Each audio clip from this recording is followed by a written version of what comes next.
Tapos meron po siyang binigay po sa akin, Your Honor.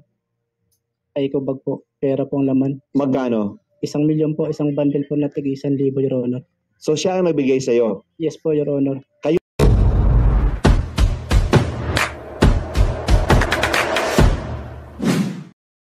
Pero nangako siyang i-renew na ang lisensya mo, pero nagulat ka na yung iyong baril ay hindi na nakabalik sa'yo at yun ang baril na ginamit na ebidensya doon sa raid. Yes po, Your Honor. Ano mo ba si Major Quijana noong time na nakita mo yung baril mo na nandoon sa mismong ebidensya na ginamit na ba't ginamit ang baril mo o inalaw mo ito gawing ebidensya? Ganito po kasi, Your Honor. Yung baril ko po kasi expired na po yung license at saka ban po. Ngayon, sa pabalik-balik ko po ron, tinanong po ako ni Major Quijana kung may baril daw po ako. Ang sabi po, ang sagot ko naman sa kanya, meron sir, kaya lang expired sir. Ngayon sabi niya po sa akin, tutulungan daw po niya ako mag-renew ng license. Siyempre po sir, naniwala naman po ako sa kanya. Sabi niya po sa akin, ibabalik daw po niya after ng gun ban. O binalik ba after gun ban? Hindi na po naibalik, Your Honor, kasi nabalitaan ko na lang po, yun po ang pinangtanim pong baril ebidensya, Your Honor. Okay.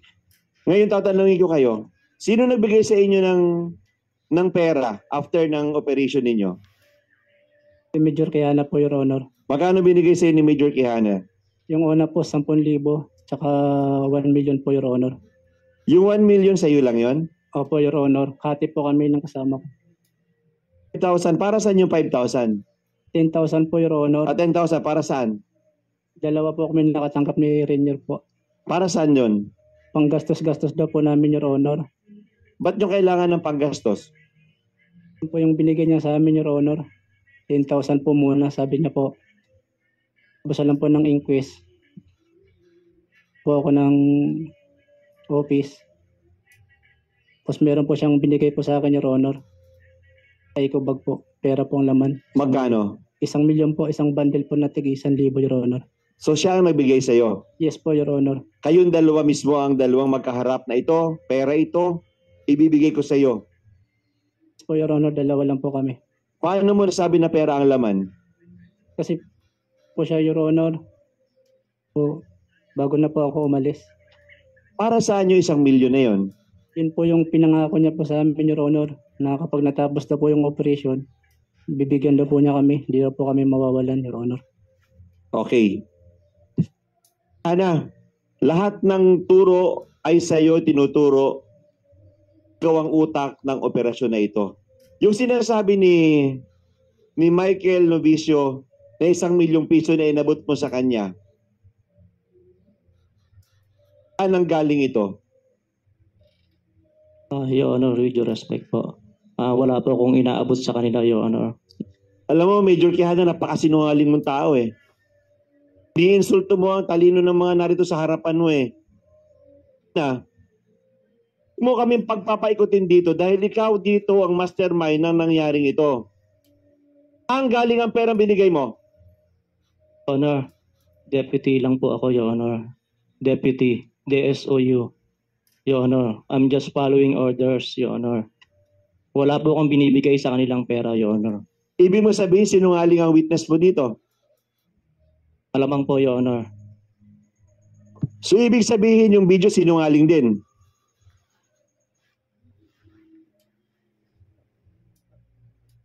Honor, hindi ko na po masabi, Your Honor, kasi wala naman po ako doon, Your Honor. Puro ka na lang hindi nasabi. Sa dami ng ginawa mong ito, lahat na lang hindi mo nasabi.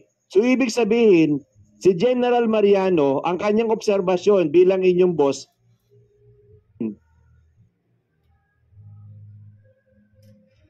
Your Honor, yun po yung kanyang pananaw, Your Honor. Pasensya na po. Alam mo, boss, Major Quijana, kapag nagpatuloy ka sa serbisyo mo, napakadaming tawang pahihirapan mo. Dahil sigurado ako sa karakter mo bilang isang pulis, hindi ka pulis, ikaw ay tulisan.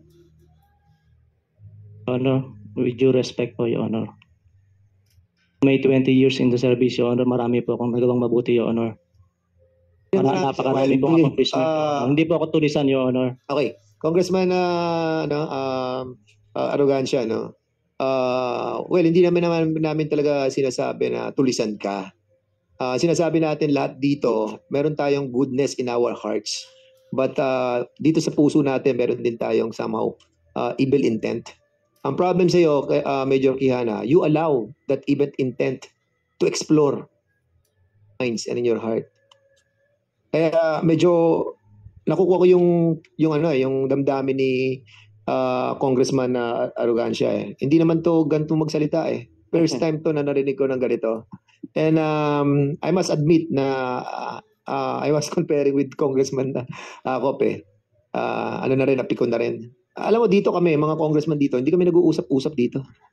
We research on our own different minds, ano. And as a matter of fact, dito na lang nagtatagpo-tagbo yung utak namin pag naghihiring na kami.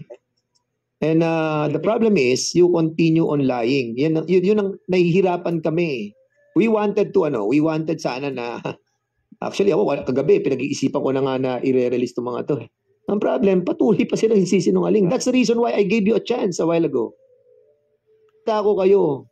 Kasi nga, gusto ko, sa isip ko, kukumbinsin ko ang mga kasama ko dito, natin sila, pakawalan natin. Pero sa ginagawa nyo, ako nakukumbinsin nila. Totoo lang. Anyway,